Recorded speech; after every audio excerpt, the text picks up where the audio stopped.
Topik selanjutnya yang akan kita bicarakan masih mengenai nilai ekstrim dari suatu fungsi, dan sekarang kita akan hubungkan nilai ekstrim tersebut dengan kemonotonan dan kecembungan dari suatu fungsi.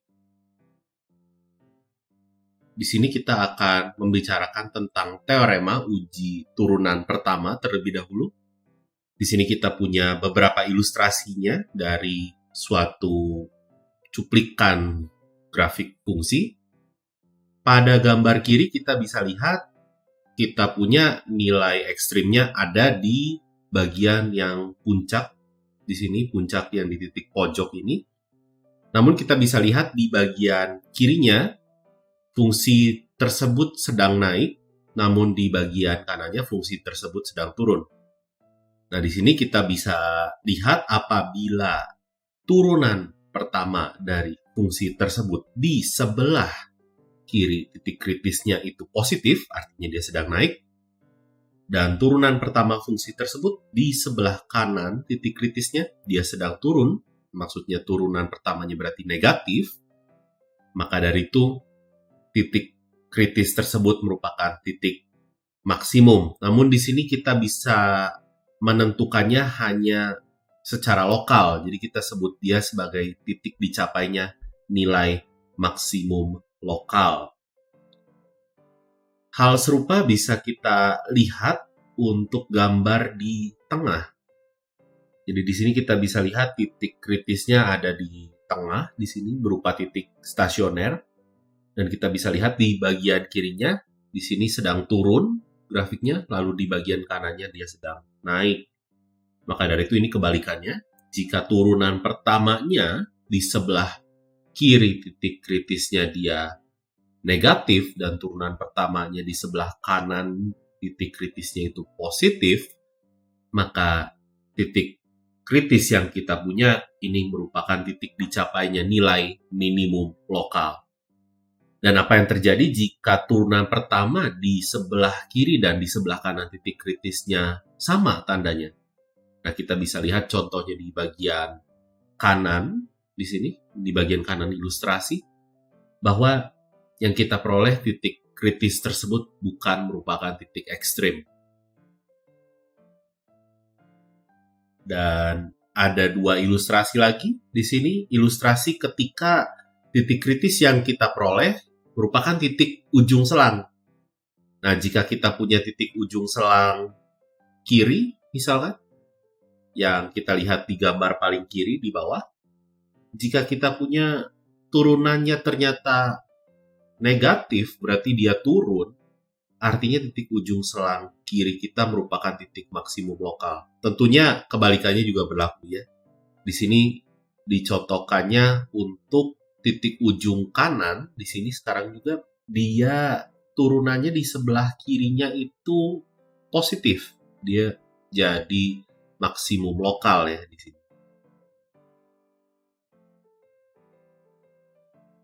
Sebagai contoh, kita lihat fungsi. Di sini fungsinya x pangkat 4 dikurangi 2x kuadrat dikurangi 3 pada selang minus 2,2. Di sini kita punya turunannya bisa difaktorkan menjadi 4x dikali x tambah 1 dikali x kurang 1. Dan di sini kita bisa peroleh titik stasionernya ada di 0, min 1, dan 1. Dengan nilai fungsinya di masing-masing titik stasionernya adalah sebagai berikut. Jadi F0-nya adalah minus 3, F1 dan F-1-nya sama, yaitu minus 4. Dan kita juga bisa peroleh nilai fungsinya di ujung selang, yaitu F-2 dan F2. Dan sama nilainya adalah 5. Dan berikut adalah selang kemonotonan fungsi F. Jadi kita bisa lihat di sini dari diagramnya, pada selang min 2 sampai min 1 dia monoton turun, min 1 sampai 0 monoton naik, 0 sampai 1 monoton turun, dan 1 sampai 2 monoton naik lagi. Jadi kita bisa lihat dari uji turunan pertama, nilai maksimum lokal ini diperoleh atau dicapai di X sama dengan 0. Sedangkan nilai maksimum globalnya di sini adalah 5. Maksimum global di sini adalah nilai terbesar di domain fungsinya.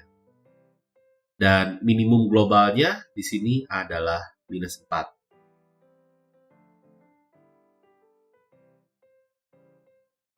Namun sekarang bagaimana eksistensi dari nilai ekstrim suatu fungsi pada interval terbuka?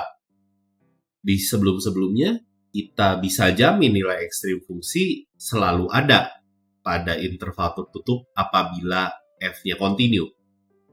Namun untuk interval terbuka kita perlu suatu syarat tambahan di sini bahwa limit x menuju a plusnya dari fx itu L, sebutlah seperti itu, dan limit x menuju b minus dari fx itu adalah M. Jika kita punya suatu titik pada AB, sebutlah U, di mana FU-nya ini lebih besar dari L dan lebih besar dari M juga, maka kita bisa jamin bahwa F di sini memiliki nilai maksimum global pada selang tersebut. Dan jika kita punya, sebutlah suatu titik V pada selang AB, sehingga FV-nya ini kurang dari L dan kurang dari M, maka F-nya kita bisa jamin memiliki nilai minimum global pada selang tersebut.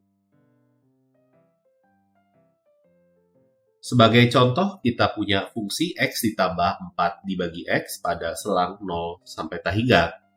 Kita bisa lihat nilai limitnya pada ujung-ujung selangnya. Dalam kasus ini kita beri tanda kutip ya ujungnya, karena di sini X menuju tak hingga, kita bisa hitung limitnya dan hasilnya juga tak hingga. X menuju 0 plus, di sini hasilnya juga tak hingga. Dan kita bisa memilih satu buah titik. Misalkan kita hitung F1, F1 ini hasilnya 5, dan tentunya 5 kurang dari tak hingga. Maka dari itu kita bisa jamin bahwa fungsi F ini mempunyai nilai minimum global pada selang yang diberikan. Lebih lanjut, kita bisa menentukan titik kritisnya. Di sini kita tentukan titik stasionernya dengan menurunkan fungsi F dan menyederhanakannya.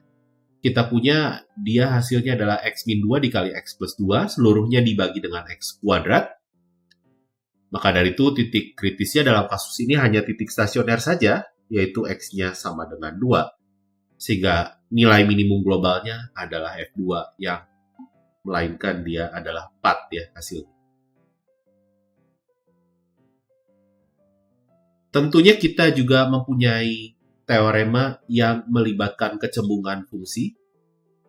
Di sini kita batasi dulu bahwa titik kritis di pembicaraan kita untuk uji turunan kedua ini adalah titik stasioner saja.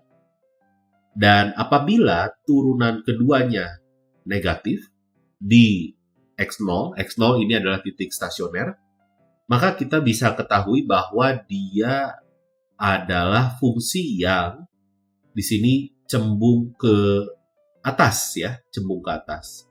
Maka dari itu dia mempunyai nilai maksimum lokal. Ini ilustrasinya ada di gambar yang tengah gitu ya. Dan jika kebalikannya maka dia cembung ke bawah, artinya dia minimum lokal ya, mempunyai nilai minimum lokal di titik X0 tersebut. Dan jika kita punya turunan keduanya 0, maka kita tidak bisa mengambil kesimpulan apa-apa terkait nilai ekstrim dari fungsi f di titik X0. Dan mungkin alternatif cara lainnya untuk menentukan ekstrim fungsi f di sini dengan menggunakan teorema uji turunan pertama yang sebelumnya telah dilihat. Sebagai contoh, kita lihat fungsi x kuadrat dikali e pangkat minus x, dan kita punya titik stasionernya. Di sini adalah penyelesaian dari persamaan turunan pertamanya dibuat sama dengan 0. Maka dari itu kita bisa peroleh di sini hasilnya adalah x-nya sama dengan 0 atau x-nya sama dengan 2.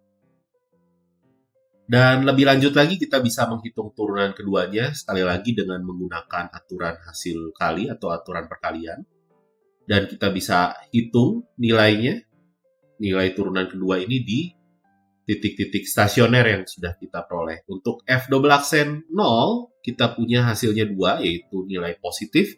Sehingga kita bisa simpulkan adalah di sini x sama dengan 0, ini dicapainya nilai minimum lokal. Sedangkan turunan keduanya di titik 2 ini menghasilkan bilangan negatif. Sehingga X sama dengan 2 ini adalah titik dicapainya nilai maksimum lokal.